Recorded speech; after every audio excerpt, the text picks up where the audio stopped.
Every week when we gather for worship, we set aside a special time for prayer and meditation.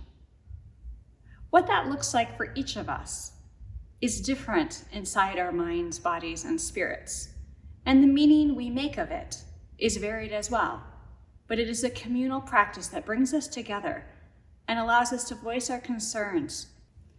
Last week, we looked at a mindfulness meditation practice called square breathing. This week, we'll learn a bit more about the nature of prayer. For many of us, when we hear the word prayer, we think of very specific formal prayers to be memorized that may not have lined up at all with our beliefs, our critical minds, or who we saw ourselves to be on our spiritual journey.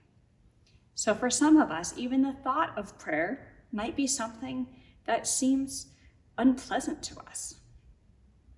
Well, the good news is that prayer can be a spiritual practice for anyone and everyone who wishes, of all varied beliefs, cultures, backgrounds, theologies, and orientations. One way to think about prayer is to think of it as a form of observation, of paying attention. Pilate here in the garden is paying close attention to everything that is happening on this corner of 57th and Woodlawn Avenue. He is paying attention to every car that passes. He's noticing each pedestrian walking by. He's smelling all of the smells in a way that a human could never understand. He's hearing sounds at frequencies we can't hear. And he's fully present in the moment. Animals have the capacity to do this quite naturally.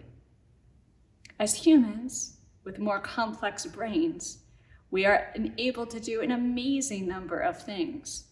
And yet it can make our lives spiritually and emotionally more difficult when we start to ruminate or have what's called in Buddhist meditation practice, the monkey mind. So prayer is another way of centering ourselves, and it's often done verbally in a way of thinking about what matters most to us, questions of ultimacy, and something that is bigger than ourselves. So today, I want to teach you a 5-fold method for praying. This can be for a private prayer, or if called upon at a gathering or an event, or if you find yourself with a loved one, family member, or friend for whom prayer is an important practice to them. This 5-step method is a way to speak to their needs and the broader needs of the world with comfort and with ease, and hopefully to bring a degree of peace. I learned this 5-step method from my preaching professor, the Reverend Gary E. Smith. The first step is who. Who are we praying to? For some more traditional faith practices, that might be a concept of God or a higher power. For people who identify in different ways, perhaps as agnostic or atheistic, that might be the force of life itself, both the chaos and entropy and the order of the universe, or the human spirit or goodwill. The key here is that what we're addressing our prayers to is something bigger than ourselves. The idea is that it helps us focus on a bigger picture outside the narrow realm of our own concern, and look at forces greater than ours at acts in the world and the universe, however we make sense of that. Step 2, who are we? We can answer that in any number of ways depending on why we're praying at that moment. It could be we're a people of hope and faith. It could be we're a people of doubt and concern. It could be we, the members of First Unitarian Church of Chicago. It could be we, the staff team at the First Unitarian Church of Chicago. You get the idea. It could be on a small scale of an individual up to the collective imagining of what we think the world as a global community needs. Step 3, that moves in to what we're asking for. In traditional language of the church, this would be called the petitions. What are our prayer requests? This is a way of articulating what is of deepest concern in our hearts. In contemporary society, we often do that with a confidant or a mental health professional like a therapist. In the practices of the church, we would do this in the form of prayers or with a clergy person. And so at this point in our prayer, we think about what we most need. That may not be what we want. We may want healing or a cure for an illness, but perhaps what we most need is wholeness when no cure is possible. So it's an invitation to think more deeply about what truly will bring us wholeness and joy and to be of service to others. The next question is to take us back from the individual concern of our lives to the world. So what does the world need? That's often similar things to what we need as individuals. It helps us feel not as alone, to remember that everyone in our circle of humanity, as well as our circle of neighbors, family, or friends, or even the people we pass on the street 6 feet away, have similar needs as we do. The fifth step of the 5-step prayer method is thank you. It is a time to cultivate gratitude. And when we separate a moment in our prayer life and in our lives in general for focusing on the things that we're grateful for, it changes our perspective in a way that can really bring peace of mind. For some people, engaging in prayer is a way they feel they're communicating with a higher power greater than themselves.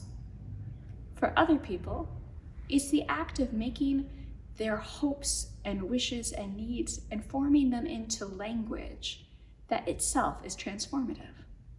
So objectively, for each of us, we'll have different thoughts and perspectives on what prayer does, the power of prayer, if and how it might work. But what we do know is that prayer changes the person doing the praying. And we can all join together with that knowledge in a very basic prayer practice. So to review, the 5 steps are who? Who are we addressing our prayer to? Who are we?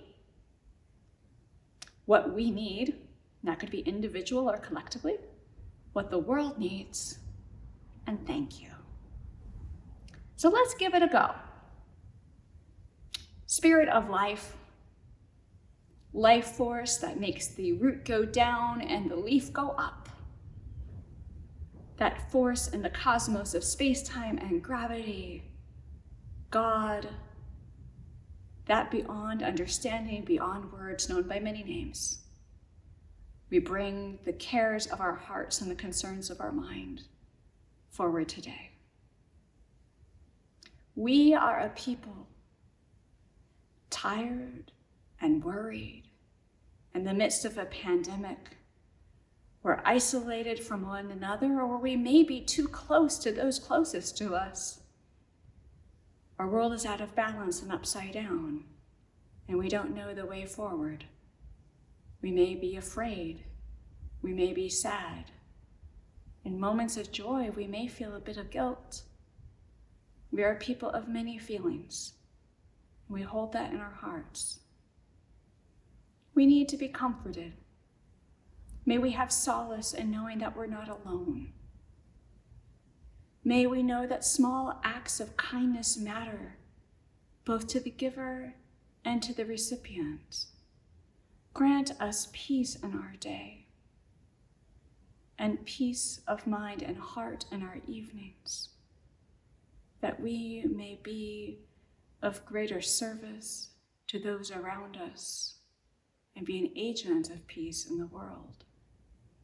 For we know the world needs people of calm mind, gentle service, and calm hearts. And with this, we give thanks.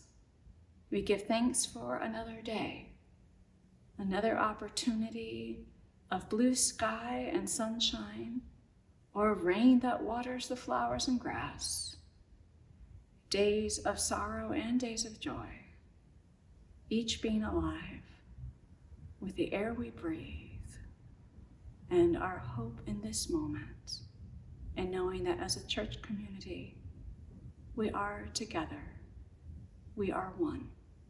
and for this we are most grateful. May it be so, and amen.